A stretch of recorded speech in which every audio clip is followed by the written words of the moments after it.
السلام علیکم، easy wise میں خوش آمدید۔ نئے آنے والے ساتھیوں سے گزارش ہے کہ ہمارے چینل ایزی وائز کو سبسکرائب کر لیں اور بیل آئیکن کے بٹن کو دبا دیں تاکہ ہماری آنے والی ویڈیو آپ تک پہلے پہنچے۔ ہا ہا ہا ہو گاگی شاہ اپنے مخصوص انداز میں ہنسے۔ کم بخت لڑکیوں پر سوار ہوتا تھا، آج ظہور راجہ جانی اور قوام نے مل کر اس پر سواری کر دی۔ میرے خیال سے شاہ صاحب، چنگا نے جن کو دیکھتے ہوئے کہا، پانوں میں افیم بھی تھی۔ ہیں؟ گاگے شاہ چونکے۔ میں نے بھی تو وہ پان کھائے ہیں۔ آپ کی تو بات ہی نرالی ہے شاہ صاحب، منگا نے مکھن رسید کیا۔ آپ پر افیم، گانجا اور چرس کا کہاں اثر ہوگا؟ گاگے شاہ یہ سن کر اور بھی پھول گئے۔ پھر تعریف کی ہوا نکلی تو برکت صاحب سے مخاطب ہوئے، لو بھائی، یہ تو ہو گیا بے ہوش۔ اب تم ہم تینوں درویشوں کے لیے گرما گرم دودھ پتی اور ساتھ میں کچھ اور بھی لوازمات کا بندوبست کرو۔ اس کے بعد پھر اگلا پروگرام شروع ہوگا۔ تمہارے گھر کے صحن میں شاید جنگ کا بازار گرم ہو جائے، ایک فیصلہ کن جنگ، کیونکہ جنوں کا سردار مجھ پر اور میرے مریدوں پر حملہ بھی کر سکتا ہے۔ گاگے شاہ نے ٹھہرے ہوئے لہجے میں کہا۔ برکت صاحب کافی متاثرہ دکھائی دے رہے تھے، کیونکہ ان کی گردن بے تحاشا ہل رہی تھی۔ تھوڑی دیر بعد وہاں چائے وغیرہ کا دور چلا، اس دوران جن کو ہوش نہیں آیا تھا۔ پھر گاگے شاہ اٹھ کھڑے ہوئے، چلو چنگا اور منگا، اسے اٹھا کر صحن میں لے چلو۔ اب میں ایک زوردار وظیفہ کھینچوں گا اور اس کا سردار باگا چلائے گا۔ جنوں کے خیموں سے ذرا فاصلے پر اس وقت رقص و سرور کی گرما گرم محفل سجی ہوئی تھی۔ یہ کافی کھلی جگہ تھی، جہاں ایک بڑی سی چٹائی بچھی ہوئی تھی۔ اس چٹائی پر جنوں کا سردار اپنے چند مصاحبوں کے ساتھ گاؤ تکیے لگائے بیٹھا ہوا تھا۔ اس کام میں مصاحب بھی اس کا پورا ساتھ دے رہے تھے۔ ان کے سامنے کئی لال، پیلی اور نیلی رقاصائیں ناچ رہی تھیں۔ ایک چھوٹا سا ڈسک پلیٹ سردار کے برابر میں رکھا ہوا تھا، جس سے گانے کی آواز نکل کر فضا میں گونج رہی تھی۔ کانٹا لگا گانے کے بول تھے۔ یہ گانا شروع ہوتے ہی سردار اس قدر مدہوش ہو کر جھوما کہ اس کے سینگ برابر میں بیٹھے ہوئے مصاحب کے سینگوں سے ٹکرائے۔ سردار بننا اٹھا اور مصاحب پر گرجا، دوسری بار ٹکرائے ہو تم؟ اپنے سینگوں کو سنبھال کر نہیں رکھ سکتے؟ آپ خود ہی تو ٹکرائے ہیں صاحب، مصعب ہکلایا۔ اچھا، سردار نے آنکھیں نکالیں، میں تم سے ٹکرایا ہوں؟ تم اپنے ہوش میں تو ہو؟ سنبھل کر بیٹھو، اب ٹکرائے تو تمہارے سینگ کاٹ دوں گا، سمجھے؟ یہ سنتے ہی مصعب کا چہرہ سفید پڑ گیا، جیسے اس کو پھانسی کا حکم دے دیا گیا ہو۔ وہ پتھر کے بت کی طرح ساکت ہو گیا۔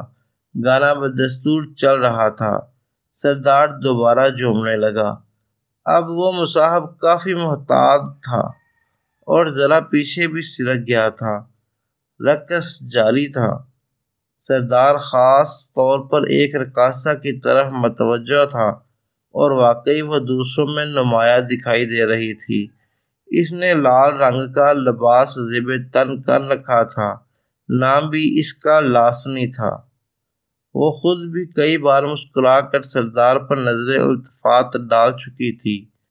سردار نے مصاحبوں کی نظر بچا کر کئی بار اسے اشارے کیے، لیکن وہ چکنی مچھلی کی طرح تڑپ کر مزید دور چلی گئی۔ ہائے ہائے ظالم، بالکل ایشوریا ہے، سردار ٹھنڈی سانس بھر کر بڑبڑایا۔ آپ نے مجھ سے کچھ کہا سردار؟ بائیں جانے والے مصاحب نے چونک کر پوچھا۔ نہیں، سردار نے اسے تیز نظروں سے گھورا۔ اوہ، میں سمجھا تھا کہ آپ مجھ سے کچھ کہہ رہے ہیں۔ اپنے کانوں کا علاج کرواؤ، سردار نے سخت لہجے میں کہا اور دوبارہ لاسنی کی طرف متوجہ ہو گیا۔ عین اسی وقت سردار کا مصاحب خاص دوڑتا ہوا سردار کے قریب آ کھڑا ہوا۔ یہ سردار کا سیکرٹری تھا۔ قبیلے کے خارجی اموار اور کئی مسئلے مسائل اسی کے ذمے تھے۔ بیرونی حالات کی آگاہی سے وہی سردار کو باخبر رکھتا تھا۔ سر گانے کے شور میں وہ اتنا ہی کہہ سکا۔ سردار نے ناگواری سے اس کی طرف دیکھا اور ڈیسک ریکارڈ کی آواز دھیمی کر دی۔ کیا ہوا؟ تمہارے تھوتنے پر 12 کیوں بج رہے ہیں؟ سردار نے اسے غور سے دیکھتے ہوئے کہا۔ سیکرٹری کا چہرہ واقعی دھواں دھواں سا ہو رہا تھا۔ بات ہی ایسی ہے سردار، 15 بھی بج سکتے ہیں۔ کیا ہوا؟ جلدی سے بک بھی چکو۔ سردار جھنجھلایا۔ ناچ خراب ہو رہا ہے۔ سیکرٹری نے جھک کر ڈسک ریکارڈر بند کر دیا۔ فوراً ہی فضا میں سکوت قائم ہو گیا۔ یہ کیا کر دیا؟ سردار بننا کر بولا۔ ادھر آئیے سردار، بہت ضروری بات ہے، بہت ضروری۔ سیکرٹری نے ایک جانب اشارہ کیا۔ اتنی کہ صرف تخلیے میں ہی ہو سکتی ہے۔ کون سی آفت ٹوٹ پڑی ہے؟ سارا مزہ غارت کر دیا۔ سردار کا موڈ آف ہو رہا تھا۔ آپ آئیے تو صحیح، سیکرٹری نے ضد کی۔ سردار کے چہرے پر بیزاری کے آثار اور بھی نمایاں ہو گئے۔ اس نے اپنے مصاحبوں کی طرف اچٹتی سی نظر ڈالی۔ وہ بھی انہی دونوں کی طرف متوجہ تھے، لیکن جیسے ہی سردار نے انہیں دیکھا، وہ آنکھیں بند کر کے خواہ مخواہ جھومنے لگے۔ سردار انہیں گھورتے ہوئے اٹھ کھڑا ہوا۔ اوئے! سردار مصاحبوں پر گرجا۔ بند کرو یہ خواہ مخواہ کا سر ہلانا، سیدھے ہو کر بیٹھو۔ ظاہر ہے غصہ تو کہیں نہ کہیں اتارنا تھا۔ مصاحب گڑبڑا کر سیدھے ہو گئے۔ سردار اور سیکرٹری ایک جانب چل دیے۔ لاسنی کو تم نے ہائر کیا تھا؟ 2-4 قدم آگے چلنے کے بعد سردار نے اس کے کان میں سرگوشی کی۔ جی ہاں، سیکرٹری نے جواب دیا۔ بھائی واہ، سردار پرمسرت لہجے میں بولا۔ پھر تو میں تمہاری بات ضرور سنوں گا۔ کہو کیا بات ہے، بیان کرو۔ سیکرٹری نے ادھر ادھر دیکھا اور ڈرامائی انداز میں بولا۔ وظیفہ آیا ہے سردار۔ یہ سن کر سردار بری طرح چونک اٹھا۔ وظیفہ آیا ہے؟ کیا مطلب؟ کہاں سے آیا ہے وظیفہ؟ برابر والے قصبے سے، نورس نام ہے اس قبیلے کا۔ یہ کہہ کر سیکرٹری نے قمیض کی جیب میں ہاتھ ڈال کر ایک مڑا توڑا سا کاغذ نکالا اور سردار کی طرف بڑھا دیا۔ یہ آیا ہے سردار، اور یہ کسی بھی وقت پھٹ سکتا ہے۔ کس نے بھیجا ہے؟ سردار نے کاغذ کو سرسری انداز میں دیکھا۔ آپ کو فوراً بلایا ہے سردار، سیکرٹری نے پھر کہا۔ میں پوچھ رہا ہوں کس نے بھیجا ہے؟ سردار جھنجھلایا۔ مجھے نہیں معلوم، ہوگا کوئی عامل۔ اب چلیے، فوراً بلایا ہے آپ کو۔ کیا تمہارا دماغ خراب ہے؟ کیوں جانا پڑے گا؟ ہم کیا کسی کے باپ کے نوکر ہیں؟ رات کا 1 بج رہا ہے، ادھر محفل اپنے عروج پر ہے، اور تم کہہ رہے ہو کہ جانا پڑے گا؟ سردار تنگ آ کر بولا۔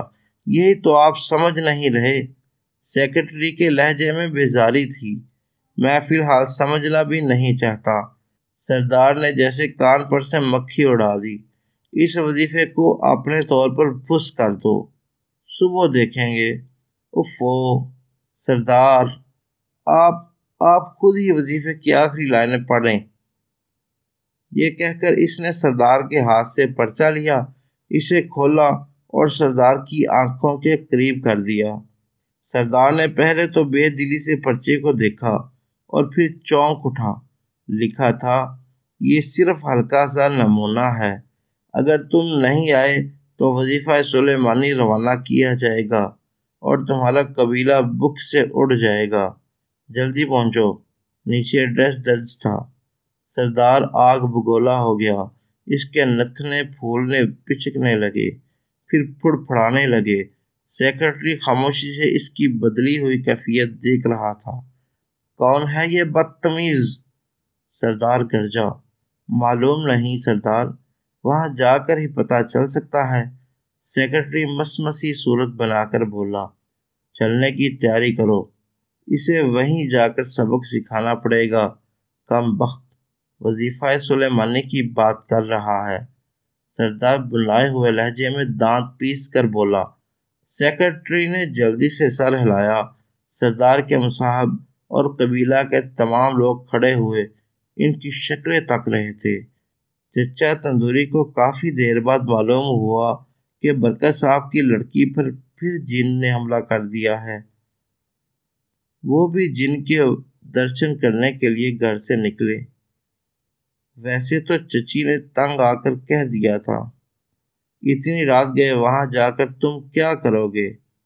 ماروں گا سالے کو، چچا تندوری نے فوراً کہا۔ وہ جن ہے، کوئی مرغا نہیں ہے، چچی بولی۔ تم بھی حد کرتی ہو۔ چچا تندوری بلا گئے۔ ارے میں کوئی پاگل تھوڑی ہوں جو خواہ مخواہ مرغوں کو جان سے مار ڈالوں گا۔ وہ مجھے چڑھاتے ہیں تو ان کی کم بختی آتی ہے۔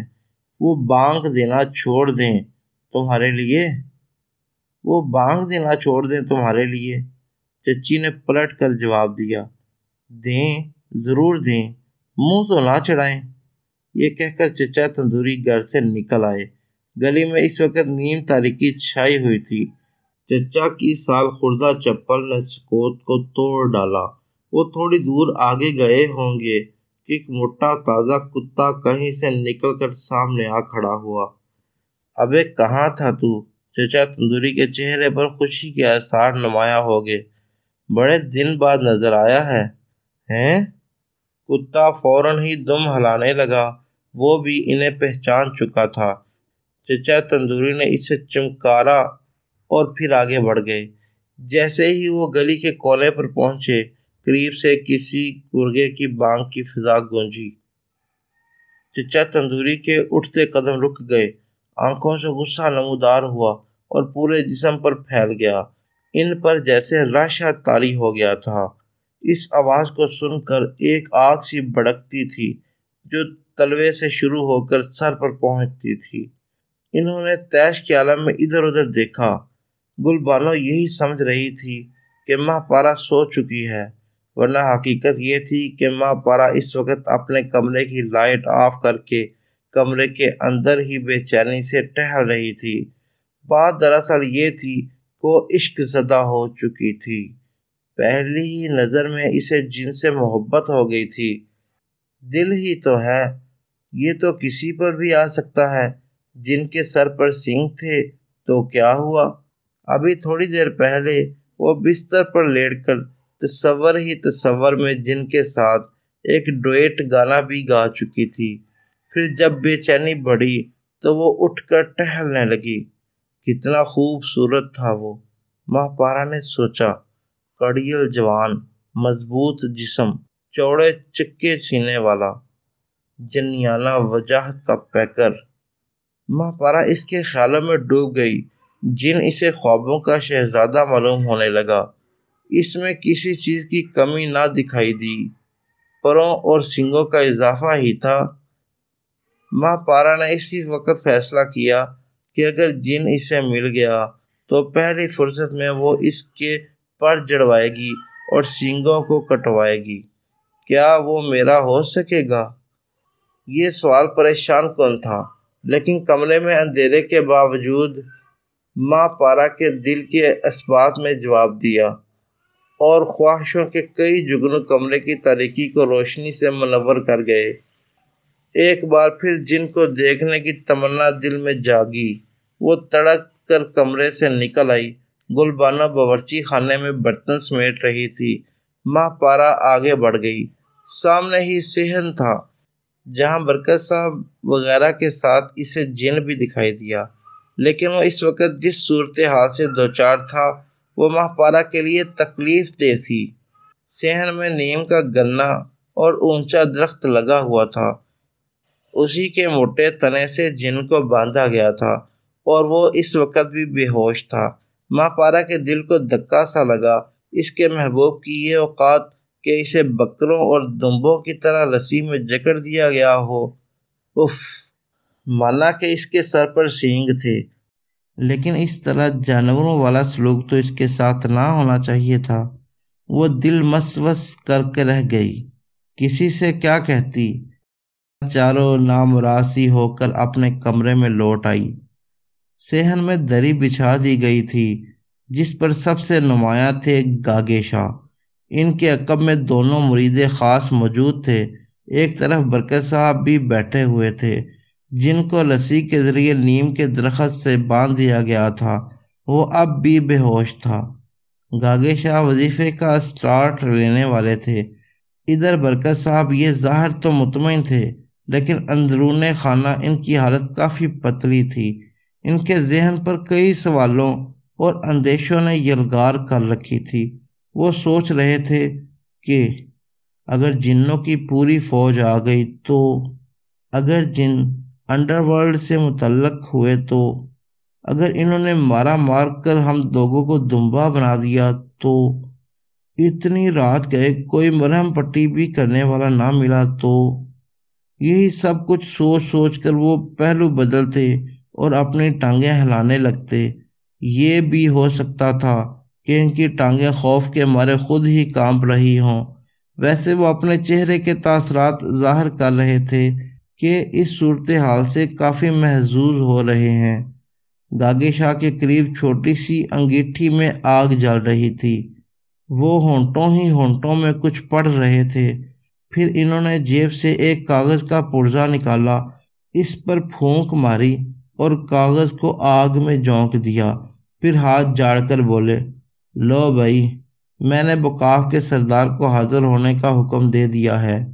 اچھا؟ برکت صاحب ہونکلوں کی طرح گردن ہلا کر اتنا ہی بولے۔ ہاں، اور چنگا منگا ذرا ہوشیار رہنا۔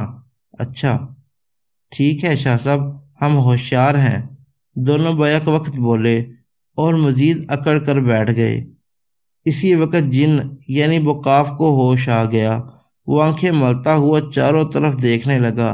میں ابھی تک یہی ہوں؟ وہ بڑبڑانے کے انداز میں بولا، لہجہ کھویا کھویا سا تھا۔ خواب دیکھا ہوگا تو نے کہ آزاد ہو گیا ہوں۔ گاگے شاہ طنزیہ انداز میں مسکرائے۔ نہیں، جن نے برا سا منہ بنایا، بلکہ میں رانی مکھرجی کے ساتھ گیٹ وے آف انڈیا میں گھوم رہا تھا، اور وہ بھی آزاد۔ بدتمیز بھی ہے۔ گاگے شاہ نے اسے گھورا۔ حاضر جواب بھی ہوں، جن نے سر ہلا کر تائید کی۔ برکت صاحب کی بے ساختہ ہنسی نکل گئی، لیکن گاگے شاہ کی تیز نظروں نے فوراً اس ہنسی کا گلا گھونٹ دیا۔ جب تک اس کا سردار آئے تم ایک بار پھر دودھ پتی بنا لاؤ۔ گاگے شاہ نے گویا برکت صاحب کو ہنسنے کی سزا سنا دی۔ جی اچھا۔ وہ سنتے ہی کسی پالتو بکرے کی طرح گردن جھکا کر اٹھ کھڑے ہوئے۔ مجھے کم از کم پانی ہی پلا دو ظالموں۔ جن کراہا، رسی کھول دوں؟ خون پی لینا ہمارا، کیوں؟ چنگا نے اپنی مونچھوں کو تاؤ دے کر کہا، ابھی میں اس ڈگری کا جن نہیں ہوں۔ جواب ملا، اچھا، تم لوگوں کے یہاں بھی ڈگریاں ہوتی ہیں؟ برکت صاحب حیرت سے بولے، ہاں کیوں نہیں، اور وہ کام بھی آتی ہیں، کیونکہ ہمارے یہاں سفارش نہیں چلتی۔ جن نے طنزیہ لہجے میں کہا۔ برکت صاحب بغلے جھانکنے لگے۔ تم جاؤ، اس کے منہ نہ لگو، فٹافٹ چائے بناؤ، یہ تو ایسا ہی بتونی ہے۔ گاگے شاہ نے دخل دیا۔ برکت صاحب سر کھجا کر وہاں سے چل دیے۔ پھر چائے کا دور چلا تھا، جس کے ختم ہوتے ہی گاگے شاہ بڑبڑائے، حیرت ہے، ابھی تک سردار حاضر نہیں ہوا، کمال ہے۔ آج دن کیا ہے؟ جن نے اچانک ہی سوال کیا۔ کیوں؟ گاگے شاہ کی نظر ترچھی ہوئی۔ بتا تو صحیح، آج ہفتہ ہے۔ Saturday night special. جن نے سوچ میں گم ہو کر کہا، کیا مطلب؟ مطلب یہ کہ آج سردار محفل میں ہوں گے، ہر ہفتے کی رات کو وہاں رقص و سرور کا پروگرام ہوتا ہے۔ اس نے بتایا۔ قوالی کا؟ چنگا نے خوش ہوتے ہوئے پوچھا۔ نہیں، عمر بالی کا، جن نے بتایا۔ کیا مطلب؟ چنگا الجھ گیا۔ بچوں کے سمجھنے کی بات نہیں ہے، تمہیں کیوں بتاؤں؟ اس سے پہلے کہ چنگا کچھ کہتا یا کچھ کرتا، اسی وقت بادلوں کی سی کڑکڑاہٹ ہوئی اور صحن میں دھواں دھواں سا پھیل گیا۔ اس آواز میں اتنی گن گرج تھی کہ گل بانو اور ماں پارا بھی کمروں سے نکل آئیں۔ برکت صاحب کی ٹانگیں مزید ہلنے لگیں، کیونکہ اب دھویں نے ہولیوں کی شکل اختیار کر لی تھی۔ گاگے شاہ اور ان کے مریدوں کے علاوہ سبھی آنکھیں پھاڑ کر اس منظر کو دیکھ رہے تھے، اور پھر یہ ہیولے 4 جسموں میں ڈھل گئے۔ یہ لمبے تڑنگے اور بڑی بڑی سینگوں والے جن تھے۔ ان سب میں ایک کافی نمایاں دکھائی دے رہا تھا۔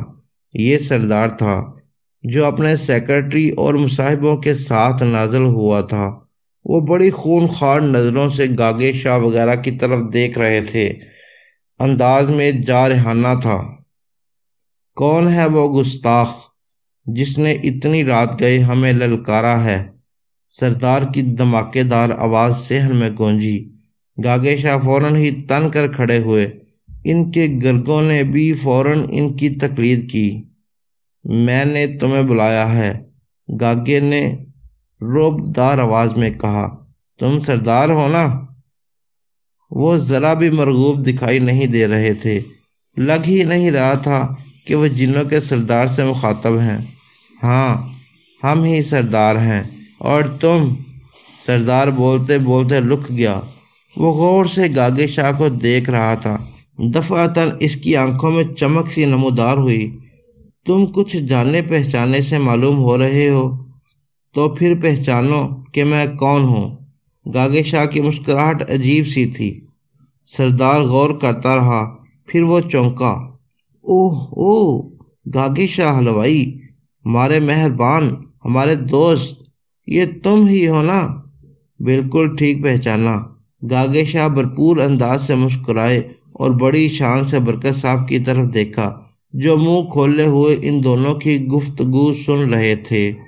برکت صاحب کی حیرت کا کیا پوچھنا، وہ سوچ رہے تھے کہ آخر گاگے شاہ کتنی پہنچی ہوئی چیز ہیں کہ جنوں کے سردار تک ان کی رسائی ہے۔ واہ واہ میرے گاگے شاہ! ادھر سردار کو دیکھتے ہی بوقاف نے شور مچانا شروع کر دیا۔ سردار، سردار، ان لوگوں نے مجھے باندھ رکھا ہے، میں دیکھ چکا ہوں۔ سردار نے باوقار انداز میں ہاتھ اٹھایا۔ ذرا خاموش رہو۔ جن چپ ہو گیا۔ پھر سردار دوبارہ گاگے شاہ کی طرف متوجہ ہوا، جو غصہ اس کے چہرے پر کچھ دیر پہلے نمایاں نظر آ رہا تھا وہ اب ماند پڑ چکا تھا۔ سناؤ بھائی گاگے شاہ، کیسے ہو؟ میں بالکل ٹھیک ہوں۔ وقاف کا کیا چکر ہے؟ سردار نے سرسری انداز میں پوچھا۔ یہ ہمارا مجرم ہے، اسی کے فیصلے کے لیے تمہیں بلایا گیا ہے، گاگے شاہ نے جواب دیا۔ یہ سنتے ہی سردار کے چہرے کے تاثرات بدل گئے۔ تم نے وظیفہ سلیمانی کی دھمکی دے کر اچھا نہیں کیا، سردار نے کہا۔ اس کے بغیر تم نہیں آتے۔ گاگے شاہ مسکرائے۔ وہ تو صرف ایک بہانہ تھا تمہیں بلانے کے لیے۔ اوہ، سردار کے ہونٹ بھج گئے۔ تمہاری جگہ اگر اس وقت یہاں کوئی اور ہوتا تو یقین مانو کہ خاک و خون میں لوٹ رہا ہوتا، لیکن مسئلہ یہ ہے کہ یہ تو تم ہو، اس لیے مجبوری ہے۔ ہم کریں بھی تو کیا؟ تمہاری مٹھائی تو ہم سمیت پورے قبیلے کو دیوانہ بنا رکھا ہے۔ تمہارے علاوہ کسی اور کی مٹھائی منہ کو ہی نہیں لگتی۔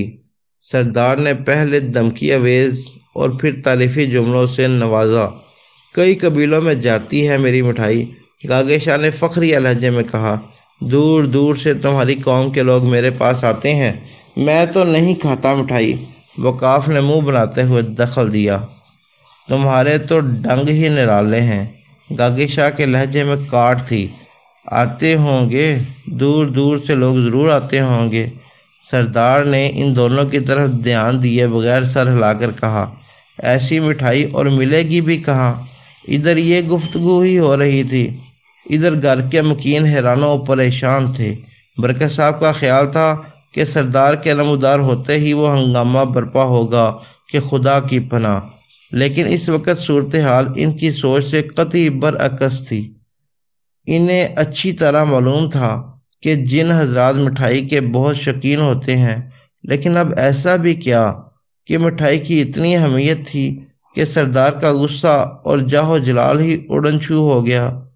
گاگے شاہ نے دھوکے سے سردار کو بلوایا تھا، اس لیے ہونا تو یہ چاہیے تھا کہ سردار گاگے شاہ کو پٹخ کر رکھ دیتا، لیکن وہ اس وقت اتنی اہم بات کو نظر انداز کر کے دوستانہ ماحول میں باتیں کر رہا تھا۔ اس وقت برکت صاحب کو گاگے شاہ کی خود اعتمادی حد درجے عجیب لگی۔ وہ خود جنوں کے سردار سے زیادہ پر اسرار لگ رہے تھے۔ اگر وہ مٹھائی والے تھے تو مٹھائی تو جگہ جگہ سے دستیاب ہو سکتی ہے، پھر کیا چکر ہے؟ وہ الجھے رہے۔ گلبانو بھی منہ پھاڑ کر یہ تماشا دیکھ رہی تھی۔ البتہ ماہ پارا اور وقاف ان سب سے بے نیاز ہو کر ایک دوسرے کو دیکھ رہے تھے۔ دل میں امنگوں کی کونپلیں پھوٹ رہی تھی۔ محبت کا پودا جوان سا ہو کر سایہ دار گنا درخت بننا چاہتا تھا، جس کے برفیلی چھاؤں میں بیٹھ کر محبت کے مد بھرے گیت گائے جا سکیں، جس سے دھوپ چھن کر نہ آ سکے، جس میں سریلی ہواؤں کا شور ہو اور بس وہیں دونوں ہوں اور کوئی نہ ہو، کوئی بھی نہ ہو۔ ان دونوں کو موجودہ صورتحال سے کوئی غرض نہیں تھی۔ تھوڑی دیر ادھر ادھر کی باتیں ہوتی رہیں۔ اس دوران میں سیکرٹری کافی مضطرب دکھائی دے رہا تھا، اور پھر اصل موضوع پر گفتگو شروع ہوئی۔ گاگے شاہ نے از سلے نو وقاف کی تمام رودات سردار کی گوش گزار کر دی۔ سردار خاموشی سے سنتا رہا۔ کئی بار اس نے وقاف پر نظر ڈالی، جو اسے ماہ پارا میں ہی گم دکھائی دیا۔ آخر میں گاگے شاہ نے کہا، میں نے اسے بہت سمجھایا، غصہ بھی کیا، لیکن یہ ٹس سے مس نہ ہوا۔ اس نے ہٹ درمی کی انتہا کر دی۔ یہ سمجھ رہا تھا کہ میں اس کے قبیلے والوں کو بلا نہیں سکوں گا۔ آہم سردار نے ہنکارا بھرا، تو یہ بات ہے؟ یہ کہہ کر وقاف کی طرف متوجہ ہو گیا۔ وقاف، یہ میں کیا سن رہا ہوں؟ تم اس قدر بدتمیز اور بد تہذیب ہو، مجھے اندازہ نہیں تھا۔ تم نے انسانوں میں ہمارے قبیلے کی عزت خاک میں ملا دی۔ وقاف نے فوراً ہی سر جھکا لیا، بولا کچھ نہیں۔ اب تم کیا چاہتے ہو گاگے شاہ؟ سردار ان کی طرف متوجہ ہو گیا۔